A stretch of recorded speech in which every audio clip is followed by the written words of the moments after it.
What if heaven and hell are not places you go when you die, but states you experience while you're alive? What if the difference between feeling at peace and feeling trapped in suffering has nothing to do with what happens to you and everything to do with how you relate to it? Because if you really look at your life, you'll notice something. Two people can go through the exact same experience. One finds meaning, growth, even gratitude, while the other feels broken, bitter, or stuck. It's the same reality, yet a completely different experience. So the question becomes, what's actually creating heaven and what's creating hell? Because it's not your circumstances, it's the lens through which you see them. Let's start with hell.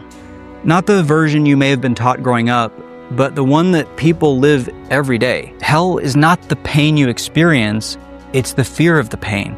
It's the constant tension of trying to control life, trying to avoid discomfort, and trying to make sure that nothing goes wrong. It's the anxiety of, what if this happens? The resistance of, this shouldn't be happening. And the attachment to, I need this to go my way. That's hell, because it means you are constantly at war with reality. And when you're at war with reality, you lose every time. Not because life is somehow against you, but because you have turned it into your enemy. Most of human suffering comes from one simple belief. I need life to go a certain way in order to be okay. So you try to control outcomes, try to control people, and you try to control how you feel. But life doesn't work that way. This reality is built on uncertainty, on change, on things not going according to the plan. And when you resist that, when you cling to how things should be, you create suffering. Not because something went wrong, but because you refuse to accept what is. This world is built on duality, up and down, light and dark, pleasure and pain, gain and loss. You don't get one without the other. And yet, most people spend their entire lives trying to hold on to one side while avoiding the other. They want happiness without sadness. They want success without failure. They want love without loss. But that's not how reality works. You see, when you try to cling to one side of duality and resist the other, you turn life into a constant struggle, because half of reality becomes something that you are trying to escape. Here's the shift that changes everything. Pain is not a bug in the system. It's a feature. It's part of being human. Loss, rejection, failure, uncertainty, these are not mistakes. They are built into the experience of life. And more importantly, they are what make you feel alive. The depth of love that you feel is connected to your capacity for loss. The excitement of growth is connected to your willingness to fail. The meaning you experience is connected to the challenges you face. So pain is not separate from life. It's part of what gives life its depth. So if pain is natural, why do people suffer so much? The answer is because they resist it. They fight it, they avoid it, and they fear it. And in doing so, they create something much worse than pain. They create fear. The fear of feeling, the fear of losing, the fear of things not going their way. And that fear creates a constant state of tension, a constant state of what if? That's hell. Not the experience itself, but the mental and emotional prison you live in trying to avoid it. Now look at the other side.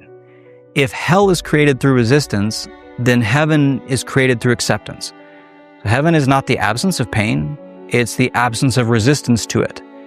It's the willingness to meet life as it is, to feel what arises, and to stop arguing with reality. Because the moment you stop resisting life, you stop suffering. The pain may still be there, but the struggle disappears. When you stop trying to control your experience and instead allow it, something shifts within you. You start to feel everything more fully. Not just the good, but the whole spectrum. And instead of that feeling like a problem, it starts to feel like aliveness, because that's what it is.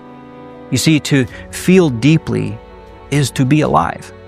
To experience the full range of emotions is to participate fully in life. And when you're no longer afraid of that, life opens up in a completely different way.